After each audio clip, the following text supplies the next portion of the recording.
Welcome to the Making Sense podcast. This is Sam Harris. Today I'm speaking with doctors Jennifer Mitchell and Sarah Abedi. Jennifer Mitchell is a professor in the UCSF Department of Neurology and Associate Chief of Staff for Research and Development at the San Francisco VA. Her research is focused on identifying and developing novel therapeutics for drug and alcohol abuse, PTSD, stress, anxiety, and depression, and on understanding the neural mechanisms responsible for these disorders. Dr. Mitchell has extensive and diverse experience with human and animal pharmacology, hypothesis-driven neuroscience, human proof-of-concept studies, and clinical trials. For the past few years, her work has centered around the development of psychedelic medicines for a broad range of mental health conditions, including PTSD, which we will discuss. Dr. Sarah Abedi is a board-certified emergency medicine physician and psychedelic facilitator for clinical trials. She has worked as a psychedelic facilitator at Pacific Neuroscience Institute and is set to join the psilocybin and mindfulness study at the USC Center for Mindfulness Science, which I think my friend Jonas Kaplan is also associated with. She works on policy change to expand funding for mental health research. She has served as Chief Medical Officer and Deputy Campaign Manager for the Treat California initiative, which I discussed on a previous podcast. This was a citizen-driven initiative aimed at establishing a $5 billion funding agency to explore novel therapeutics, including psychedelics, and that will be coming back around, I trust. Currently, Sarah is the Chief Medical Officer at Treat Humanity, an organization dedicated to advancing the research of medical health therapeutics, including psychedelics. And we've posted the relevant links for Jenny and Sarah in the show notes, as well as one that gives more information about the upcoming decision that the FDA is making with respect to MDMA-assisted psychotherapy for PTSD, which is pretty much the focus of today's discussion. We talk about recent developments in research on psychedelics and related compounds, MDMA especially. We discuss the history of this research and the war on drugs, a recent setback in the FDA approval process, MDMA as a promising treatment for PTSD, the challenges of conducting this research, allegations of therapist misconduct, new therapeutic models for mental health treatment, psychoneuroimmunology, the so-called non-psychedelic psychedelics, good and bad trips, the FDA's coming decision on MDMA-assisted therapy, right-to-try policies for pharmaceuticals, the role of psychedelic therapists, the problem of having this work being done underground, and other topics. And now I bring you Dr. Jennifer Mitchell and Dr. Sarah Abedi.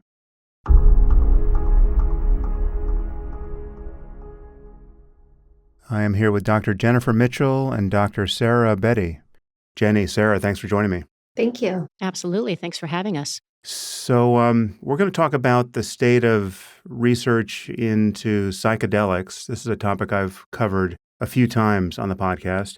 I have an interest in this that I have not made a secret, but it's, we seem to be approaching a kind of critical moment here in the progress in this research. So I want to cover that. And perhaps we can just start with each of you briefly describing your backgrounds in science and medicine and how you came to take an interest in this topic. Jenny, let's start with you. Sure. So I am a neuroscientist by training. I'm a professor at UCSF in the departments of neurology and psychiatry and behavioral science at UCSF. And I'm also the associate chief of staff for research at the San Francisco VA Medical Center. And I've been studying psychedelics in clinical populations for the past approximately 7 years now, primarily work with psilocybin and MDMA for PTSD. And in terms of how I came about it, I'm a native San Franciscan. I got to see a thing or two as a kid. I went to a college that was very proactive when it came to psychedelic use and got to see a thing or two there as well and thought that these could potentially be intriguing compounds to study and develop as therapeutics. And so that's me. Nice. Yes.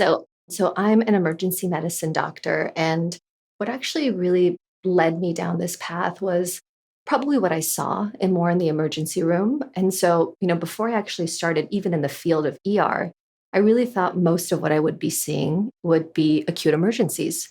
And that was actually could not be farther from reality. And so a lot of what I would actually see were chronic medical problems with really an emphasis, I would say, on untreated mental health issues. And it felt like this revolving door in my ER. And I can't tell you how much as a clinician it was difficult day in, day out to see patients coming in asking for treatment and help. And there was really nothing I could offer them. And so that's when I really got curious, is there something else that we're missing? And so that's what really began my exploration. And I actually started doing research in the field. So I've worked as a facilitator, a psychedelic facilitator at Pacific Neuroscience Institute, studying various effects of psilocybin and LSD on mental health issues, as well as I will be joining the team at USC Center of Mindfulness Science, looking at psilocybin's effects on mindfulness. And separate, even anecdotally, as I was understanding more about these compounds, I found countless people whose lives, in their words, were saved by psychedelics. And they ranged from everyone, moms, first responders, students, Navy SEALs.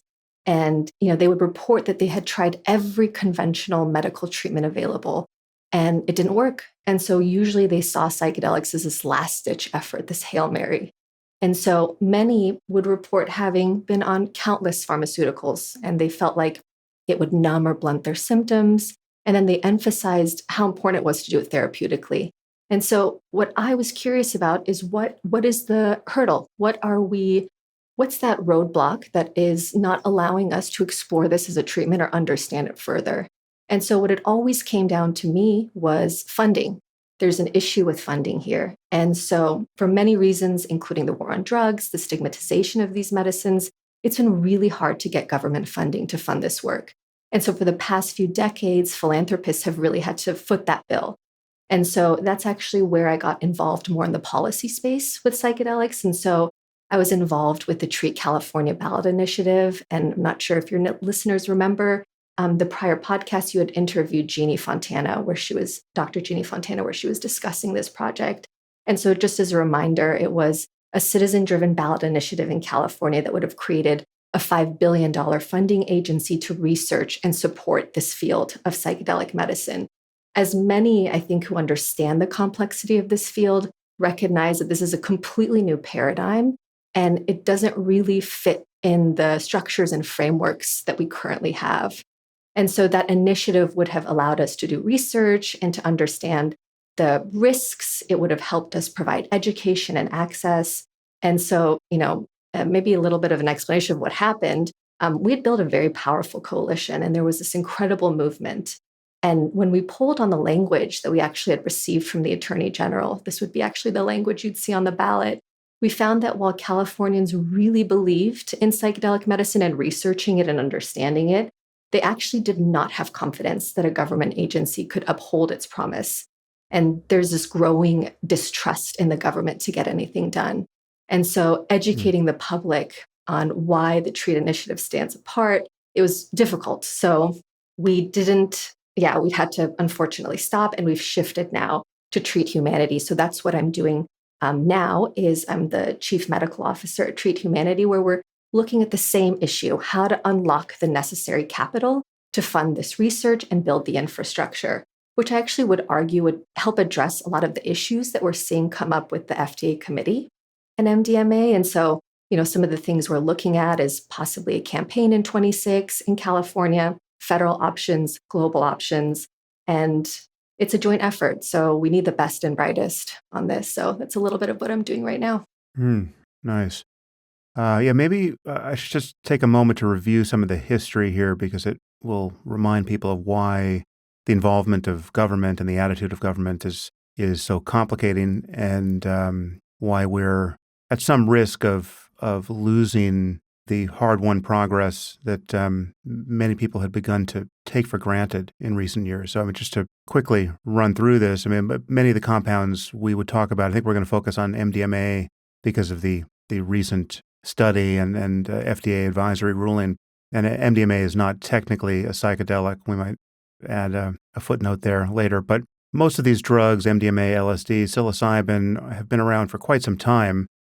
Discovered in the 20s, 30s, 40s. Psilocybin goes obviously way back in native medicine in the form of mushrooms, but the interest of Western science is, for the most part, an early and mid 20th century project. And much of this was bearing fruit in scientific research and seeming to hold great promise.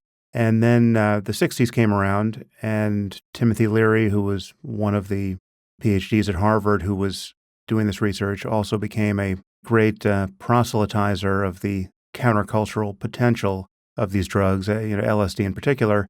And he in, I think it was about 1966 or thereabouts, he told a generation to turn on, tune in, and drop out.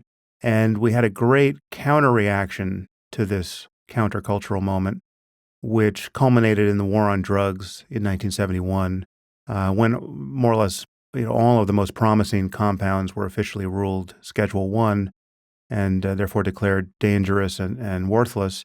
And so a full generation of research on psychedelics and other therapeutics just went into eclipse. Actually, MDMA is a bit of once again, an outlier here in that people really didn't rediscover it and begin taking it until the 80s. And so it wasn't covered by that initial schedule in 1971, but then it was quickly ruled to be, at the moment it became popular, it was ruled to be Schedule 1 and therefore forbidden and illegal. And then, if memory serves, I think more or less in response to that, many people in the therapeutic community recognized at the time that MDMA held immense promise for healing of various kinds. And when it was ruled illegal, Rick Doblin formed MAPS, the Multidisciplinary Association for Psychedelic Studies, and began working to change our drug laws and to restart research. And he was working, by definition on the fringes of society for quite some time. And then there was this quiet resurgence in research. I think Roland Griffiths started in Johns Hopkins in 1999, and he published a paper on psilocybin that got a lot of attention in 2006. And then the floodgates really opened when Michael Pollan, the journalist, published his New Yorker piece in 2015 and his book, How to Change Your Mind, in 2018. And this is, it's in these last 6 to 10 years that we have been talking more or less as though it were a fait accompli that the psychedelics were coming back and that we were simply going to not make the mistakes that had been made in the 60s, so floridly by Timothy Leary in particular, so as to create a counter-reaction from the government and some understandable paranoia that handing these powerful compounds to everyone in sight could create a lot of unintended harm, which I think we would agree is quite possible. So here we are, more or less in the present.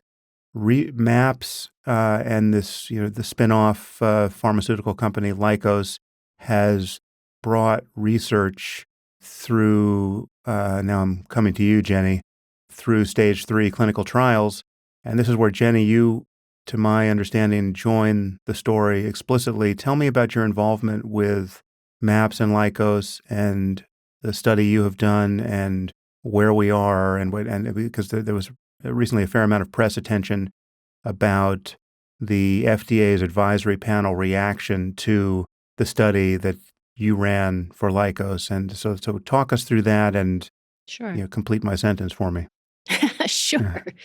I think my original interaction with what was then MAPS PBC was accidental. I was accidentally invited to their phase 3 planning meeting. I didn't know it was a phase 3 planning meeting. I myself had never done what we call phase 3. So phase 3 is like the last step in the FDA clinical development pipeline. It's a multi-site study. Typically, it involves a high number of subjects. You're sort of already past your dose finding stage and your safety stage. And so I went to this phase 3 meeting and I met some of the people that were MAPS PBC at the time and accidentally participated in this day with them. And then by the end of the day, it was very clear that there was a great opportunity to work together. And so at that point, I agreed to join their phase 3 program and investigate the efficacy and safety of MDMA for PTSD. And so we started with a study that involved participants that had severe PTSD, and then the replication phase involved a slightly broader study population that had either moderate or severe PTSD. But remarkably, the outcomes of both studies were very similar. And I didn't know this at the time myself, having been sort of new to phase 3 studies, but that's, I guess, kind of unheard of for the results to be so similar, especially as you broaden your study population a bit. But in short, approximately, 70% of the participants over the course of the 2 studies lost their diagnosis of PTSD.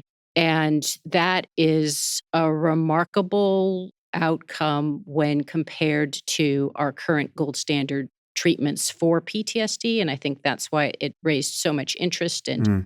and garnered so much hope for Actually, those. Jenny, I assume everyone believes they understand what PTSD is, but Maybe you they might take a don't. moment to just talk about how we think about it and why it has been so difficult to find therapy for, and I mean, just how much suffering is under that acronym. Right. Okay. So that's a very good point. I think that post-traumatic stress disorder is PTSD. And we have a book called the DSM that tells us sort of how to define PTSD. And that book says that PTSD has to occur in response to experiencing or witnessing a traumatic event. And that traumatic event must often involve death or serious injury. So you can imagine, first of all, that there are a lot of people that say, I have PTSD. We throw the term around kind of colloquially at this point, but a lot of the time we don't have people that meet that diagnostic criteria.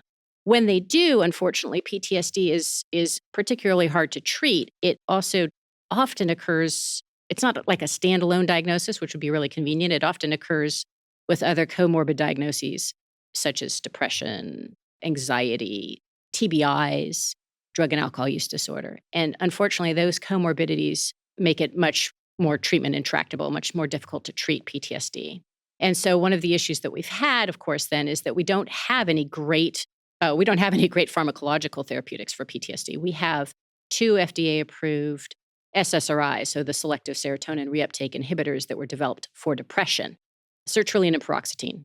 Those 2 SSRIs are often prescribed for people that are suffering from PTSD. They don't work for a majority of the subjects that have PTSD, but I think that the hope has always long been that because depression and PTSD are so often comorbid, that perhaps you're tamping down the depression and that helps the PTSD more generally in a subset of subjects. I don't know. Hmm. So that's one problem, is that we don't have good pharmacological agents for it. We have these 2 talk therapies, right? Cognitive behavior therapy, prolonged exposure therapy. And the problem with those, and those are typically considered gold standard therapies for treatment of PTSD, especially in veterans. But the problem there is that you're asked to live and relive and relive your trauma until you it doesn't have the same impact that it had originally, is the idea. But you can imagine that process is extremely painful. Most people don't complete a full course of treatment because it actually sort of stirs the pot and generates even more symptoms as you're reliving that trauma. So that's why we really needed a new therapeutic for PTSD. There's a huge unmet need. PTSD often, especially in our veteran population, triggers suicidality. And so, we lose almost a veteran an hour to suicide. And my personal belief is that better therapeutics could improve those numbers. Yeah. Yeah. So in that context, hearing rumors of a 70% response rate, that's fairly thrilling data, right? People seemed thrilled. I mean, Yeah. I myself was genuinely surprised at the remarkable efficacy that the compound demonstrated. I mean, I did think that there'd be a signal there. I didn't think it would be that robust. I didn't think it would be that durable, but it has shown to be. So I think that that's all great news. And I think that it originally generated a lot of enthusiasm. And then more recently, there's been this pushback, right? The pendulum's been swinging. Mm. Can you say something about the pushback? Sure. I mean, I think as many people know, there was an advisory committee meeting that was held by the FDA recently, and that advisory committee believes that there isn't enough evidence of efficacy and safety to move forward on approval of MDMA for PTSD. And this advisory committee is not the FDA itself, right? So I think it's important to remember it's not that the FDA ruled that MDMA was not approvable as a therapy in conjunction with therapy for PTSD. It was the advisory committee, but still that seemed like a setback and suggested that there's some confusion in the field exactly about how MDMA-assisted therapy works and about how safe and efficacious it actually is.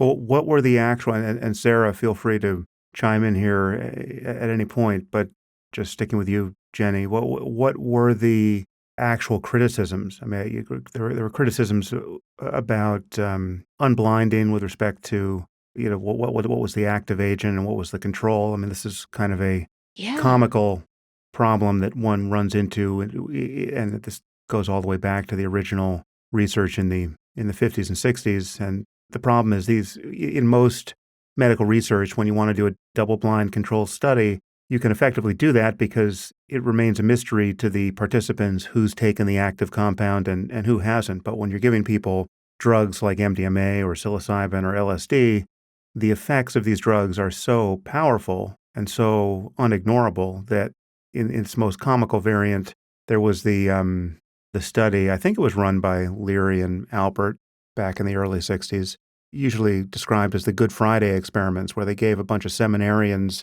they gave half placebos and half, I think it was synthetic psilocybin, might have been LSD. And, half of the room was within the hour was having the beatific vision, and the other half was, looking over their shoulders, wondering why they weren't seeing God. And it was just absolutely clear to everyone. Although I think one of the controls also had a mystical experience, if I'm not mistaken. But in any case, it's very hard to keep these blind experiments blind. Was that the problem that you had with the study? I myself didn't think it was a problem with the study. It was definitely something that the AdCom brought up as a problem for them. Mm. So I think you've raised a couple of interesting points. I mean, the first one is that it's very hard to blind psychedelics trials. Most people know that they've taken the active drug. Some people don't. So we had people in phase 3 that guessed wrong in both directions, which I still find kind of fascinating. There were people that received MDMA and they were like, nope, I got the placebo. And there were people, but still got better, mind you. And then there were people that received the placebo and thought that they'd received MDMA. And I think I attribute that mostly to the fact that, it's an 8-hour talk therapy session and you're typically wrapped in a nice warm blanket and you're reclined and you've got headphones on and you've got eye shades on and you've got 2 therapists at your elbow. And so, not so surprising that some people felt that they still had a remarkable therapeutic and transcendental experience. So there's that. Yes, it's hard to blind these trials. But also, it's hard to blind mental health treatment trials in general, because what you want is for your drug to work. And if your drug does, people typically know it, right? In other words, if you're giving a drug for depression and people come in and say, my depression's gone, typically they also know that they're on the active drug because their depression's gone. So in general, when you're asking, if you're looking at rheumatoid arthritis and you're looking at inflammatory markers or swelling or whatever, you're not asking someone how they feel as much. In a mental health trial, you're typically asking them if they feel better. And if that's the end point, then it's often going to be tainted by the efficacy of the drug.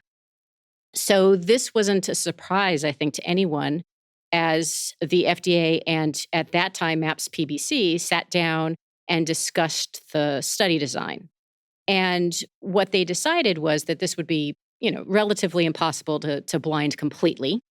And it took them many years as I understand it, this is before I was involved, but as I understand it, it took 13 years to decide on the study design. And the study design ultimately involved telemedicine. And so I guess, it was sort of fortuitous that it happened when it did 13 years prior. We didn't have the telemedicine platforms that we have today. So we have Zoom now. And that means that instead of determining at the study site if someone looks like they're doing better, you instead have them call in to a completely anonymous person that they haven't ever interacted with before, far away via telemedicine, and that person assesses these outcome measures with them.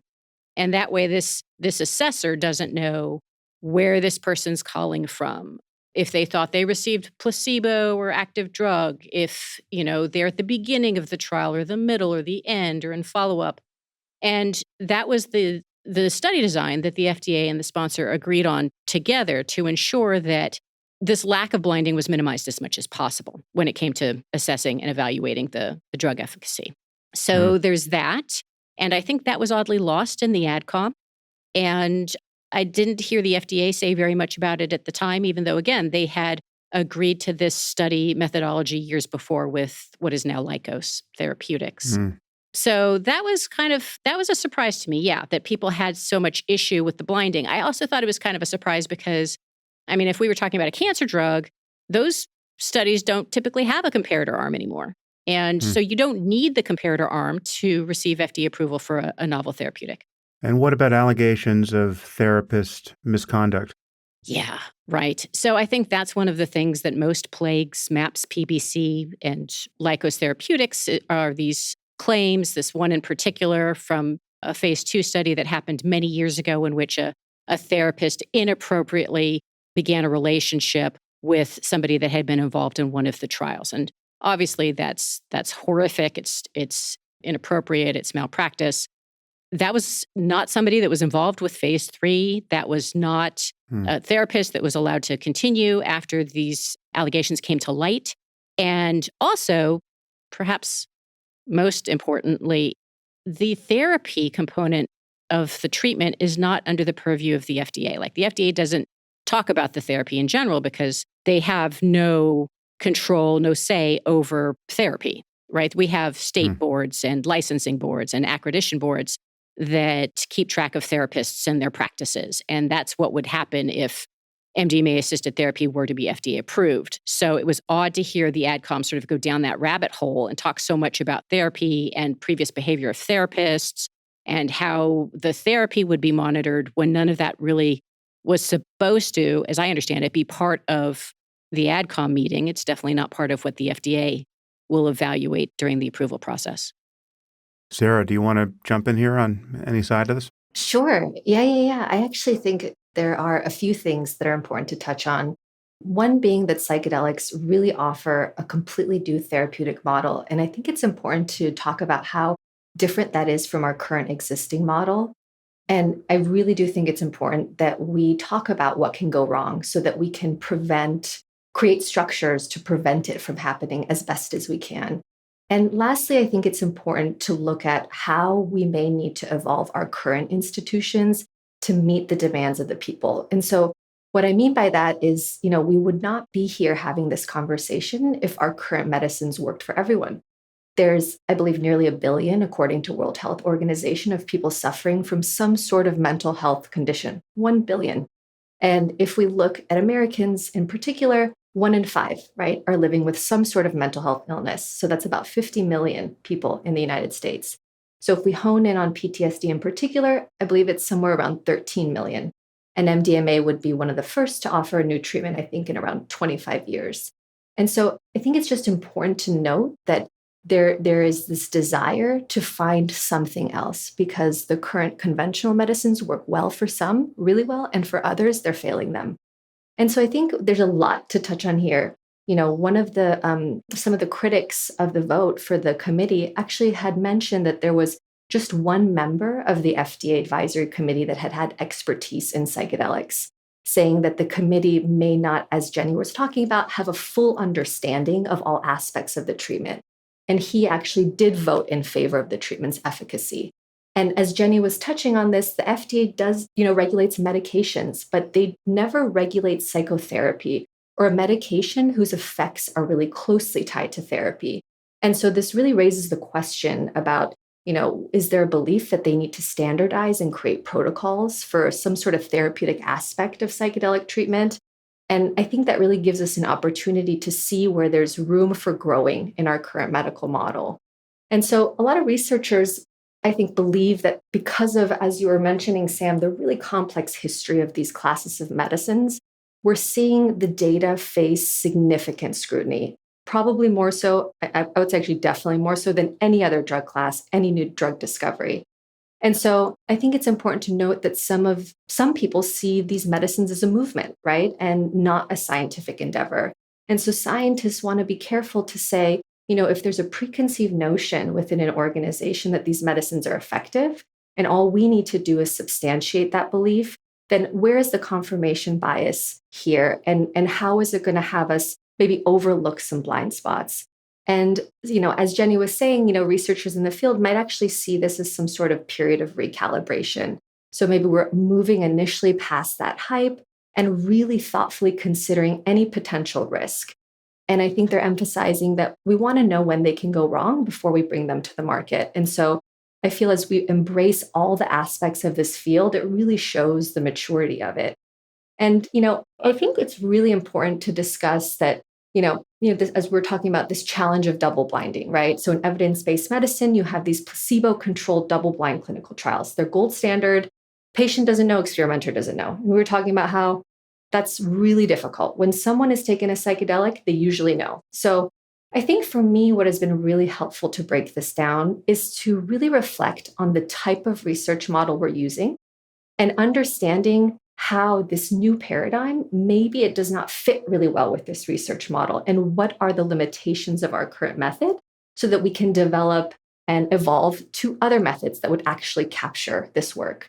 And so I may actually touch a little bit, if it's okay, Sam, about what I feel like is the groundwork for modern biomedical science. Sure. And I really feel like it's actually predicated on mechanistic reductionism. So this concept, was born in the scientific revolution around the 17th century. Thinkers like Newton and Descartes would apply really mechanistic and reductionistic approaches to understand the natural world. So I think Descartes especially really saw the body as a machine. He thought that all physiological processes could be really explained in terms of a mechanical principle. And they wanted to try to explain really complex biological systems in terms of their simplest components. So in this model, you're looking at linear cause and effect relationship. You're going to simplify the system to isolate the variable. And that approach helps us understand specific mechanisms of action of a drug at a molecular level, which I think is really important. And it's been highly successful in treating a lot of things in human biology with targeted interventions, pathogen recognition, genetic mutations. But on the other hand, I think what we are feeling right now with psychedelics is that it takes a bit more of a systems thinking approach. So it's actually viewing the entire system. It's emphasizing the interactions and interconnectedness of its parts. So this model actually really operates on the premise that the human ecosystem is more dynamic. It's more nonlinear. It embraces that there's a lot of complexity here. And I think a lot of people will argue that this approach is actually much better suited for chronic diseases and mental health issues. And just to point out that that's actually what we're seeing an exponential rise of in this country and around the world is chronic diseases and mental health issues. So, when we're taking that reductionistic approach, it's targeting specific components, so drugs that target a molecular pathway, whereas complex systems thinking is looking at multifaceted strategies, right? We're looking at the social implications, environmental, behavioral. And so while I think that mechanistic reductionism can really provide powerful tools to understand these systems, and I think we can absolutely use them to understand the pathways in psychedelics, there's something about complex systems thinking that offers more comprehensive framework to understand the interconnectedness of human health and ecosystem. And, as I'm speaking, I want to share an example because this can sometimes be a little bit elusive. So, an example of systems thinking in my eyes is this field, and it's fairly new, of psychoneuroimmunology. So, this is a prime example of systems thinking in medicine as it's looking at the effects of psychology on the nervous system and the immune system. And so if we're using this field to understand, for example, trauma's effects on the body, we actually see that trauma can lead to a dysregulation of the hypothalamic pituitary adrenal axis. That will spike up your cortisol, your stress hormones. It will increase inflammation in the body. That chronic inflammation we're actually seeing is linked to a lot of different diseases. And so we see this actually with people with PTSD. They have higher rates of cardiovascular disease, diabetes, autoimmune conditions. And we actually think that's probably from a dysregulation of their immune system. And to tie this in further, there's another study in this field, and it's around the adverse childhood experiences. So this study actually looked at individuals with a really high number of adverse childhood experiences, and they actually found that numerous health problems were associated in adulthood. So children that had higher numbers of trauma linked to physical disease as an adult, so heart disease, diabetes, really illustrating this long-term impact of trauma on health. You can, find this questionnaire on the CDC website. So why I bring this up is that, this is where I feel that the FDA can continue to evolve, right? I think we need to take a little bit more of a systems-based approach. And so when I think about that therapy component of psychedelic medicine, which is really tied in right now to the medicine. So, the medicine and the therapy, that is It's almost really, we don't think we can do one without the other in this trial, right? So it's really emphasizing this integrative approach that I don't know aligns really well with traditional rigid protocols of clinical trials, right? That are designed for conventional pharmaceuticals. And anyone that's been to therapy can really attest, to that nonlinear framework. Mm, Yeah. And yeah. and and I think another thing I actually want to touch on that I always think is so fascinating is this exploration of, when we see this complexity here and we want to move to maybe finding something that fits better in our model. And that actually think is the exploration of quote unquote these non-psychedelic compounds. It's the term is psychoplastogen, right? So, many participants feel that non-ordinary state is at the cornerstone of this healing. But scientists want to see, is that true? And so they want to understand, is that psychedelic experience itself essential?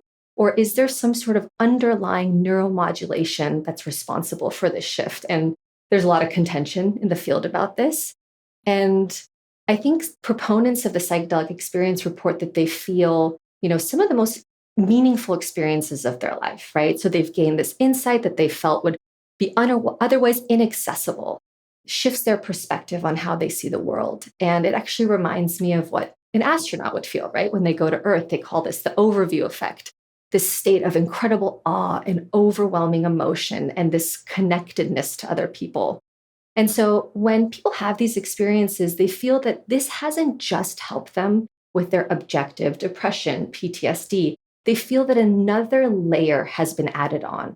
So they're now learning, reported by them, that they are living with purpose, a more meaningful life. They feel like they're part of something, part of a community, really part of Earth, which I actually think some would argue is a central tenet to being a human being, that need to belong.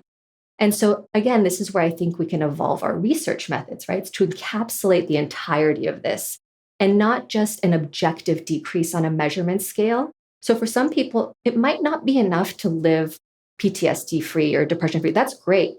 But surviving, maybe the goal should be more a deep sense of thriving and optimal success. So that makes me have to reflect on what are the scales that we use to capture success, in our current model.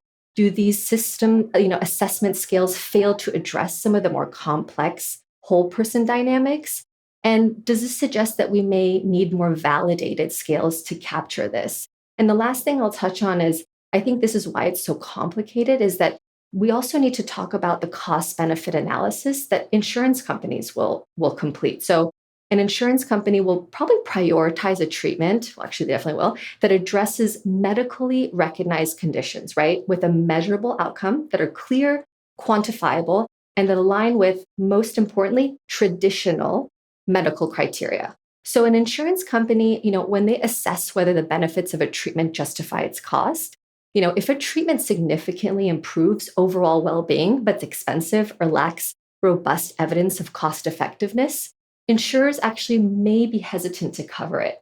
So that's why I think it's important to really look at our current model and see, what parts are begging for some evolution. Yeah, all of that's very interesting. I think it's to, I guess, make contact with a few of the points you made there.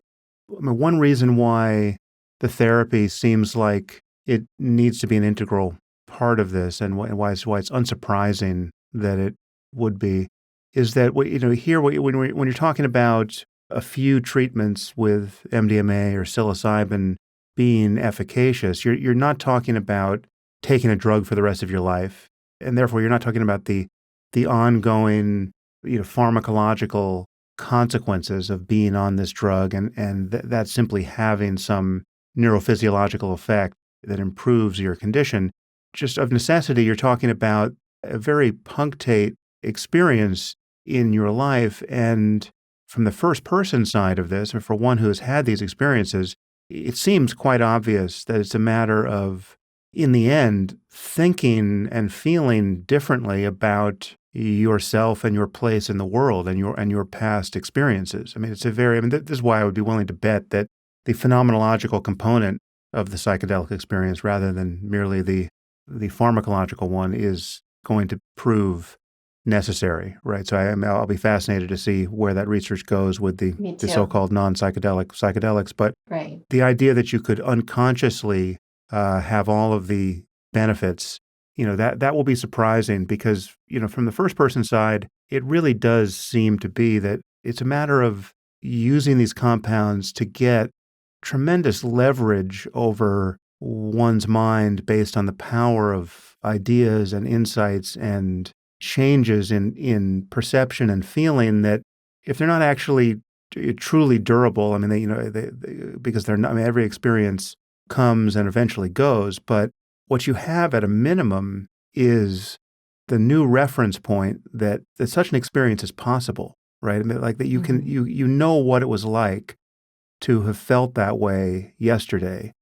And so it's by definition opened a door in the architecture of your mind, which again, even as a mere memory, it reframes your sense of what is possible for you as a person, living a life of painful ups and downs.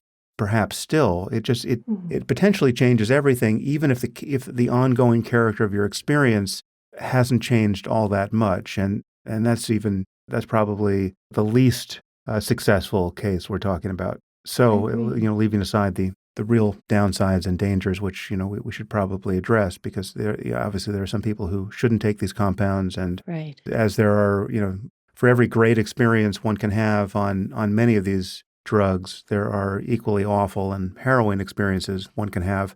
I hesitate to say that in the context of talking about MDMA because I'm not aware of the liability for bad trips being quite as obvious as with LSD or psilocybin, but still, nonetheless, I'm sure there are people who take the drug and have a bad time.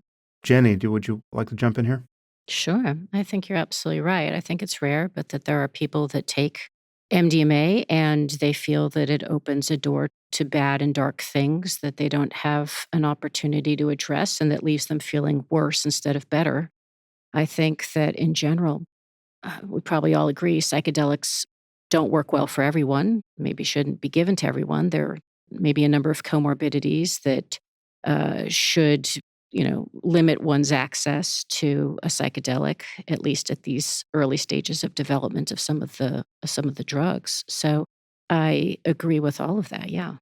And I actually think that's probably why, that's the argument of exploring these non-psychedelic psychedelics, so these psychoplastogens. And Sam, as you were talking about it, I felt like it's important to also note that let's say, we are actually opening a window of neuroplasticity. We should probably also consider what new tools we'd want to add during that time. So not keeping it as this strict pharmacological intervention that it possibly could be, where it's similar to taking an antidepressant every day or for a period of time. And so, without maybe integration, this class of medicine might really miss a crucial opportunity for an added benefit. And as you were touching on, how we can speak a little bit about, some more of the controversy that has been coming up around this study, I think one important one to touch on is that, this new paradigm, this framework is using a system to understand the system of a more of an intrinsic healing capacity that I think is really important to touch on because I feel like that's one of the cornerstones of this work. So if you're okay with that, I'd like to discuss that how this concept compares actually to our current conventional model of medicine, where it can aid and actually where there could be harm in this model. And I think it's really interesting to note that, there's this discussion that psychedelics can have this intrinsically regenerative action. And researchers want to explore that. And they want to see, that we have seen a lot of people report that and they have had a lot of success. But can it also elicit something false, like a false insight, a belief? And how do we support a participant through that process? So again, to me, when something might be going wrong, like I want to know so that we can start building those structures and frameworks to really understand it. And so similar to, like thinking about how psychedelics could have this ability to have this intrinsically regenerative action on the mind and brain, there's a similar thought of the intrinsic healing mechanism of, let's say, the physical body. So after an injury or sickness, So I think it's important to break down this concept. Is it myth making? Is it centered on this role of priming and expectation after being shaped in therapy? Or is there really some sort of legitimate mechanism that exists in a self regulating living system? It's interesting that there's some scientists that are actually studying this. And there was something that was released a few months ago looking at this where, patients had received a placebo versus psilocybin, and they both had psychological support, and they were both given a scale to assess this concept of this intrinsically regenerative action. And they found that the scores on that assessment were actually significantly higher for those that received psilocybin than placebo. And I think to me, this really warrants, let's investigate this more. Let's understand this new paradigm that we're bringing forth. And so I think another part of it that feels really central and different than what our current conventional model offers is that it's somewhat more involving the individual to have agency in their own mental health. So I think this approach, is enabling participants to examine those core beliefs themselves, to be able to go in, look at them, see how it governs their lives, identify which ones could be maladaptive and no longer serves them. And so, it's important to recognize, I think, these maladaptive mechanisms, they were once evolutionary responses. They helped us survive at a particular point in life. But now we have the ability, I think, with these medicines to become consciously aware of them, to become aware of maybe the long-term imprint that these survival mechanisms have had, and maybe see how we can transition from a state of mere survival to one that's more thriving. And so I think this is about teaching people to have more adaptive coping skills and, how they can actually be more aligned with who they are. And so, when I look at this paradigm of psychedelics, like we've actually seen, as you had mentioned in the beginning of this podcast, that this is a cornerstone of health for many cultures. We've seen it in a lot of indigenous communities around the world. And it really differs from our current pathology-based medical system. So, this biomedical model. And I think it's important to touch on because, when I think of the pathology-based system, it's really focused on diagnosing. It's focused on treating disease, isolating symptoms, and really treating specific conditions, as I was discussing before. But this model is different, right? So it's really emphasizing the interconnectedness of it all, the physical, the emotional, the mental, and that it's really the whole person and not just a disease.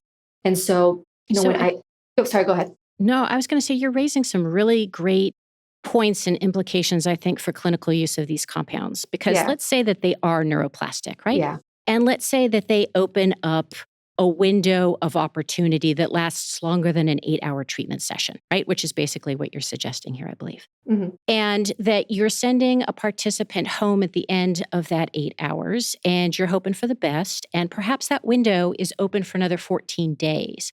I think it raises a bunch of issues around clinical care and around disparities in access to drug treatment. Because if you've got somebody that has PTSD and they're from a marginalized place and they don't have a lot of money and they don't have a really healthy community to go back into, and you've put them back in that community after that 8-hour treatment session, I wonder what happens over the next 13 and a half days. And whether or not that negates some of the effects, the efficacy of the drug in treating whatever you were trying to treat, right? And so what you're talking about too is how we'd sort of bolster that with a lot of integration work and a lot of care and a lot of attention. And it's unfortunate, but as you've already said, our current manner of clinical practice doesn't typically allow for that or have ways to easily enable it. And so I think that's something that we also have to talk about as a group. And I think it's something that managed care and insurance providers and everybody else are particularly worried about, is this is a potentially great therapeutic or series of therapeutics for somebody that has means to engage in a lot of integration work, perhaps for days, months, years into the future. But if somebody doesn't have access to those additional resources, are we potentially opening them up to fail or to get worse in some way? I think that's just something that we really have to address before these therapeutics move much farther forward. You nailed it, Jenny. I think that's such an important part that, we need to be able to hold it all, right? And that's why I think the systems thinking actually helps understand this more, because it's not just a biological mechanism that's causing this PTSD. There's a lot of other interconnected issues at play. What is going on societally, what is going on in the family dynamics, what is going on, et cetera, et cetera. So looking at that entire picture is crucial. And I think that's actually a big reason why I really was a proponent of the TREAT initiative, is because we were looking at that you cannot, have someone take a psychedelic medicine and then put them back into what some might call a toxic environment after they've had these profound insights. People, they need childcare, they need time to actually process and integrate, they need time off of work, they need a very comprehensive space to be able to do this work up front, to actually be able to see the benefits. So I really appreciate that you touched on that. Yeah. Hmm. Well, it's fascinating.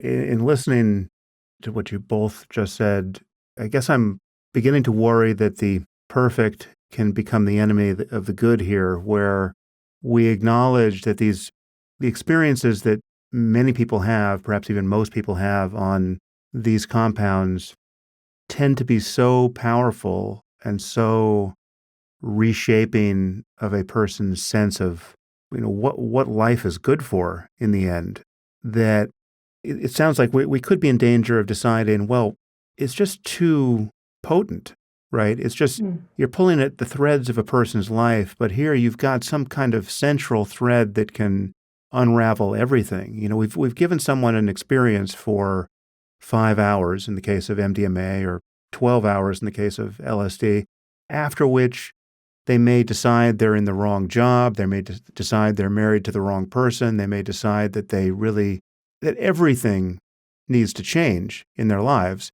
And there's going to be a vast difference in people's ability to respond to that 20 megaton upheaval in their lives. And again, we're stipulating that in many cases, these upheavals are very, very good. But I mean, again, it can take the form of, now they're all of a sudden they believe in God when they didn't, or they no longer believe in the religion of their parents, or a sea change in who they are and how they want to live is possible in a way that it's not when you're approving how to repair an ACL tear in a person's knee. So but admitting all of that and admitting that there are very wide disparities in how lucky people are, right? So there are people who will come, there are two people with PTSD coming in for the now approved MDMA treatment for it, but one will be returning to a life of affluence and a happy marriage and healthy kids, and one will be returning to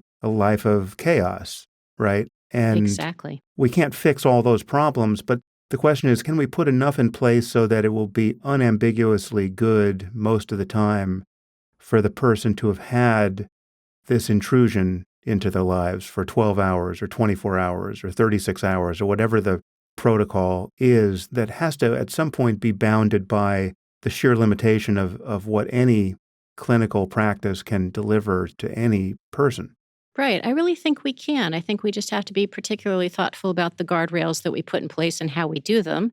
And I think sort of that's what came up during the AdCom FDA meeting, but it's just not the purview of the FDA to come up with those, right? It's, as Sarah probably would suggest, it may be the purview of the states, that states need to come up with a system for psychedelic facilitation and oversight of the facilitators, and sort of determine how much of that facilitation is a standard of care, so that you don't sort of high five somebody at the end of a 6 or an 8 hour session and tuck them back in their car and wave goodbye, but that that if they need that integration work and if they need a safe environment, that you've got one available for them so that they can make the most of their therapy.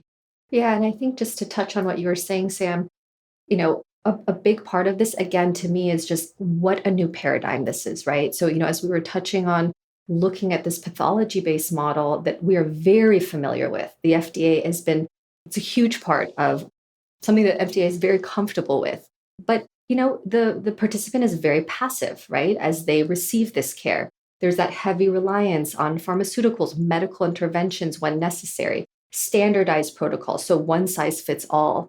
And right now we are trying to move and evolve and offer this new paradigm that is completely different, right? So the patient is really active in that process. There is a deep connection between the mind and body. We feel like the mental and emotional state can significantly impact physical health. And, there's really personalized care for each person. So I think even one thing to touch on is, one of the criticisms was that there was not adequate possible reporting of some adverse events, including, increased suicidality. So irrespective of it not being okay to have, inadequately documented that, I think the more we explore what is that telling us, this is how we can learn, as you were saying, to create the frameworks and the safeguards. So, if I hear that increased suicidality, kind of as Jenny was mentioning, what's going on? Is this a biological issue of MDMA? Is it the nonlinear nature of healing? When some individuals will initially experience, exacerbated symptoms before improvement. Is this a very emotionally taxing process, of any type of new therapy where you're recalling these distressing events? And the last part is, do we need for some people, maybe a smaller portion, more comprehensive support? And what does that look like? Would that be something, as Jenny was saying, as the states or other places think about that therapy component, do some people just need more integration? And so I think the last thing I want to touch on in this part is, some people may have reported that, they're feeling better, right? Or sorry, no, they're not feeling better, but the actual measurements that we're using show that they're getting better. And I think this is, again, another moment to examine the current, scales and methods that we're using to see if, quote unquote, someone is getting better. And really noting that this is a completely nonlinear process. So, for example, one of the primary instruments that was used in this MAP study, which is, the gold standard, is the CAPS-5, right? So it's the clinician administered PTSD scale. It's given by a clinician, and a patient is there to identify trauma or traumas that they feel like are at the source of their symptoms. And so, in psychedelic therapy, we often see that there can be previously unconscious memories that can arise. And that newfound awareness might have a patient initially seem to be improving on the CAP scale in relation to that known trauma, but they're simultaneously experiencing new distress from this. So I think it's really important to look again at how nonlinear and dynamic this work is and create systems that actually really can understand that. Okay, so let's talk about the moment we're in with respect to the FDA's deliberations and what, if anything, is at stake here, and what would be useful for anyone who's in a position to make policy on this topic to hear at this moment. I mean, so if you could imagine that the people in charge were listening to this conversation, or people poised to influence the people in charge were listening, what would be useful for them to hear and think about that we haven't touched on already? I mean, from my perspective, I think part of it is that there's this plan called a risk evaluation and mitigation strategy that the FDA can ask Lykos, the sponsor, to provide to show that they've established these guardrails around some of the concerns that the AdCom brought up. And that would be a way to enable regulatory approval of MDMA-assisted therapy and ensure that data were still being collected to look at adverse events, side effects, et cetera, in what we'd call phase 4 testing, so post-approval testing of the compound. And I think this would be particularly useful for MDMA-assisted therapy, in part because once it's out of phase 3 testing, as Sarah sort of suggested, there's probably going to be a lot more, variability in terms of how it's administered and to who. And so we'd want to know if it really does need to follow this sort of strict methodology that's been enacted for phase 3, or whether it's actually much more effective in a different, under a different set of circumstances, different set of procedures. And I think that it would be useful for people to know what a REMS plan is, and that it could be enacted here, and it could allow for this therapeutic, but also psychedelics in general, to move forward with additional oversight post-approval. Yeah, I agree very much, Jenny. I feel like it's also important. We've spoken a lot about, the details of this, and I think it's important to look at it from a patient perspective, and part of the committee, when there were actual just public criticism, there were a lot of veterans that actually spoke about looking at the risk reward of potentially saving millions of lives. When, you had alluded to, Jenny, there are nearly 20 veteran suicides a day. The current treatments aren't working. There are countless veterans that are saying that they're healing with this after having given up hope. And they feel this frustration with these continued obstacles and roadblocks and this anger, and that we're not actually even caring about what about the over medicalization of the veterans? What are the limitations of the current treatments? And really feeling frustrated that, they've served in this country, they've suffered subsequent mental ailments from this, but they have to seek these therapies elsewhere. And so, as Jenny was saying, this really begs the question, how can we address maybe some of the pitfalls in this research while still making it available to people who arguably maybe could be on the brink of death? And I see an importance in really including subject matter experts on the review committee that can really understand this completely new paradigm, encouraging a collaborative and interdisciplinary research model, right? Where, psychiatry, psychology, neuroscience, pharmacology, all of them are there. And there's a discussion with academia, industry, and government that can really facilitate a different way to look at this. And we can consider, the expanded access programs and making them more accessible, allowing patients that really have these conditions, that they've exhausted all other treatments, access these investigational drugs out of clinical trials, but we're still collecting additional safety and efficacy data.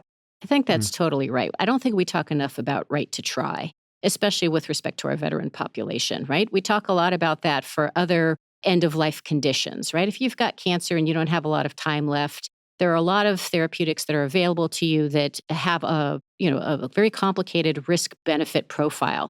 But you're still allowed, once you've been administered the education around that compound, to try it if you feel like that compound is something that you want to try. And we don't treat PTSD, in my opinion, as dire and life-threatening a condition as we do typically cancer.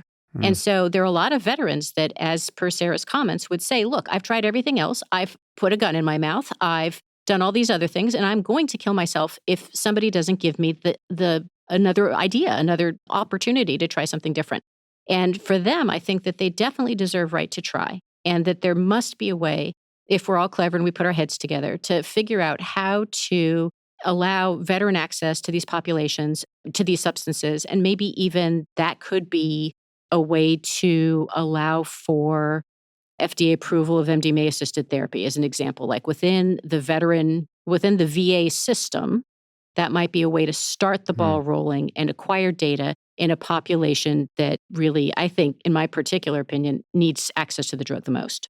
Yeah, I must say, the fact that we're focused in the research on veterans gives me some hope that we're not going to see just a simple reboot of the war on drugs and the same kind of political consequences that we experienced post-60s. Because, obviously the concern about veterans and all that we do and don't do for them, and our in many cases scandalous failure to take care of them, that concern cuts against the grain politically that, you frame the war on drugs as we came to know it, right? This is, if you're going to generalize, as you move right of center politically, you get greater and greater squeamishness and concern around certainly the off-label and extracurricular use of drugs, but you get more and more concern about our nation's veterans. And so I just think for just purely pragmatic political reasons, starting here makes a lot of sense, to say nothing of the fact that so much of the need is here as well, therapeutically. Jenny, you also mentioned end-of-life care and the right to try compounds. I think end-of-life care is also one of these areas where it's just so obvious, ethically speaking, that the censorious logic of the war on drugs just is not making contact with the reality of human suffering and is compounding it pointlessly. And so, getting people who are terminally ill the right to take, any compound they want in the end is just so easily defended.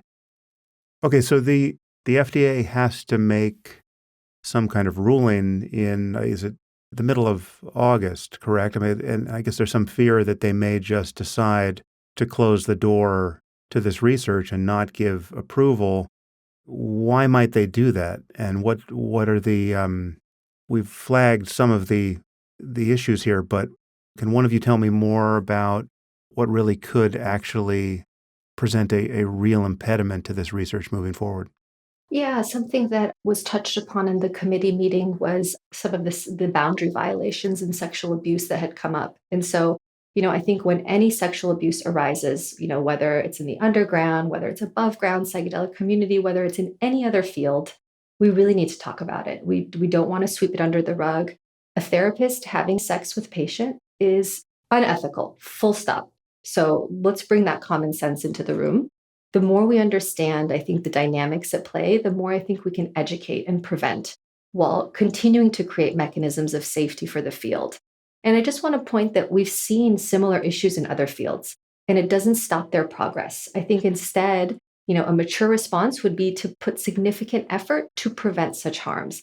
Get curious about what's going on. Is there increased suggestibility?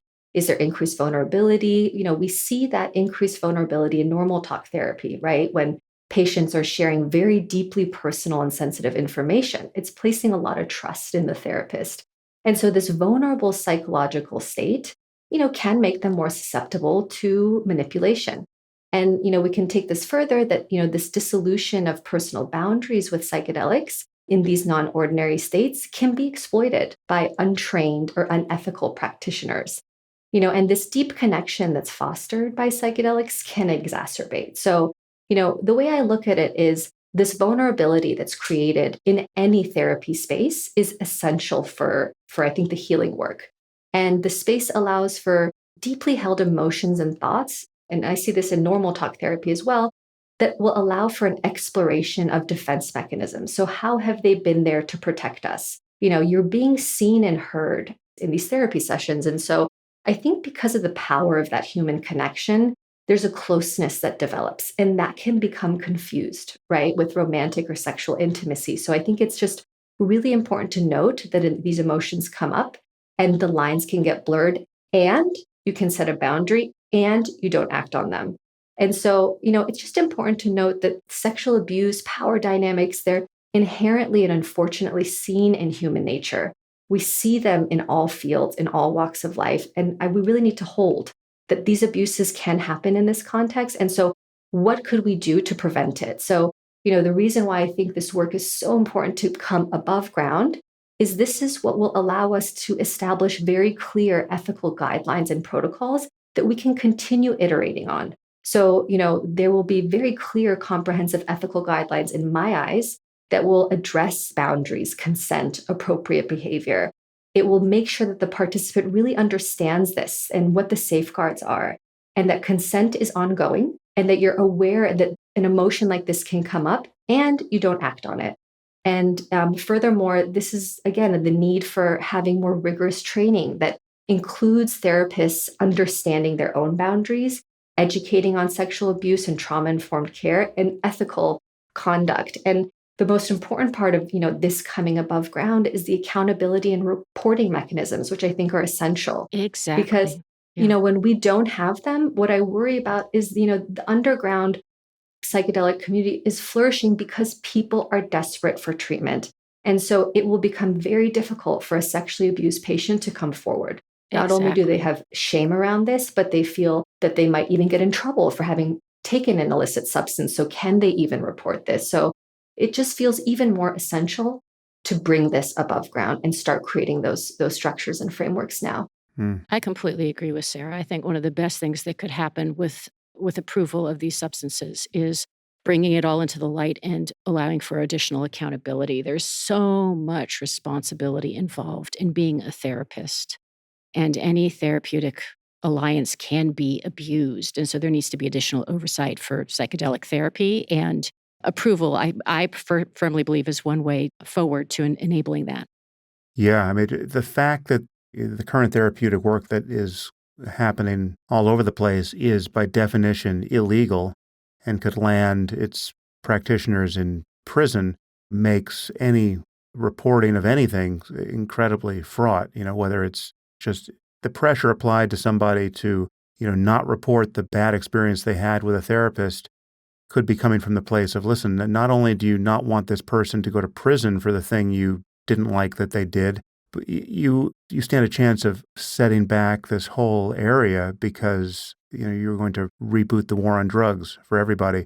I'm not saying that's an ethical pressure to be brought to bear on somebody who had a bad experience with a therapist, but you can see the social dynamics of it happening because this whole thing is underground and by definition unregulated. Exactly. That's, as Sarah knows, that's what wakes me up at night is Mhm. the inbox full of people that did something in the underground that destabilized them. And then Hmm. they got ghosted by their therapy team. And now they're looking for help and they don't even know where to go. Hmm. Okay, well, it should be obvious, if it were not obvious already, that therapists, facilitators, caregivers should have something like a Hippocratic oath that they follow, right? And there should be guidelines, and there needs to be training. There needs to be a selection process, and there needs to be training to put people in these roles who are qualified to serve in them. I don't know if there are any other possible pitfalls and downsides we want to talk about. I mean, perhaps there's something we can say about what this training could look like and the opportunity it actually offers for a, I mean, it's hard to imagine a career that could be more fulfilling than this. When you think about what it looks like when it actually works, right? I mean, this is the very picture of compassion. I mean, it's just the role of a psychedelic therapist, again, is happening underground in a way that is far from ideal. But if you could imagine the true professionalization of this and, all the appropriate guardrails and the academic study that would facilitate, a selection process and the generation of expertise, relevant to deliver this care, it would just be an amazing thing for people to be able to do. And, along with, plumbers, massage therapists, and nurses, it will probably be one of the last things that AI will capture. There will be no radiologists, but there will be psychedelic therapists if we play our cards right. What, if anything, can we say about the training of these therapists?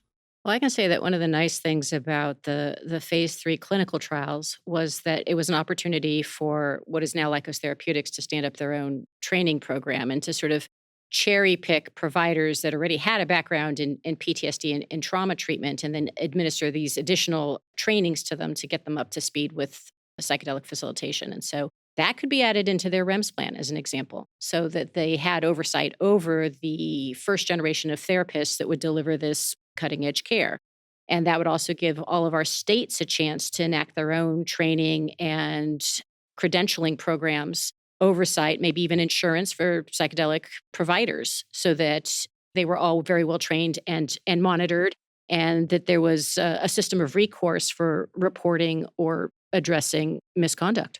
Yeah, and to further touch on that, I think that's why it's essential to have really comprehensive training programs because as we were touching on it, when it goes right, it's beautiful. But what I'm really interested in is when the psychedelic or the paradigm of psychedelics can show some challenge. And so, one of the things that I think could be addressed well in psychedelic programs is, people can have false insights in psychedelics, right? And so having a comprehensive training program that includes a lot of this information, includes the potential of false insights, and really how to incorporate that knowledge, using case studies, role play, where you can simulate these scenarios and understand how, when they're coming up, how to hold it in a non-directed way instead of actually maybe adding more fuel to the fire.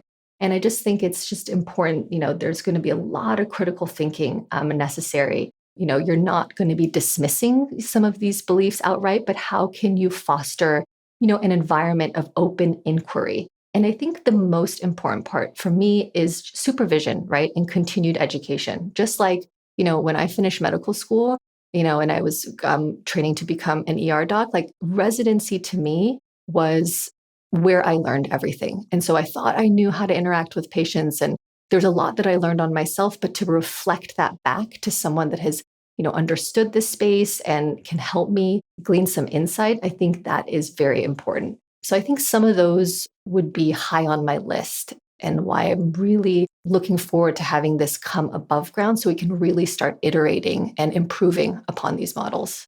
Well, Jenny, Sarah, it's been an education and fascinating. Is there anything that either of you want to say in closing that might be relevant for someone to hear in the again, now I'm focused on the decision that the FDA has to make next month. I mean, I personally truly believe there's still a path forward, and I hope the FDA follows the data and feels likewise.